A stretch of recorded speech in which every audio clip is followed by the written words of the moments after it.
बाजारामध्ये हिरवीगार कोथिंबीर यायला लागली आहे। चला तर आज आपण कोथिंबीर वापरून झटपट पुलाव बनवूया। मिक्सरच्या भांड्यामध्ये आलं, लसूण, कोथिंबीर, मिरची, कढीपत्ता आणि काही खडे मसाले घेतले आहेत। त्याचं जाडसर वाटून घ्यायचं आहे। कुकरमध्ये 4 चमचे तेल गरम करून त्यामध्ये 1 चमचा जिरे टाकायचे आहे। जिरे छान फुलले की यामध्ये वाटलेलं वाटण आणि 1 मोठा कांदा उभा पातळ चिरलेला टाकायचा आहे।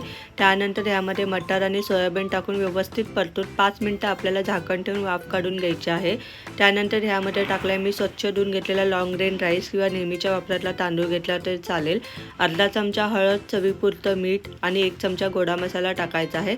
मिक्सरच्या भांड्यामध्ये मी पाणी टाकून ते पाणी ह्यामध्ये टाकलं आहे। काजू आणि पनीरचे काही तुकडे टाकले आहे। दोन्ही ऑप्शनल आहे, नाही टाकलं ते चालेल।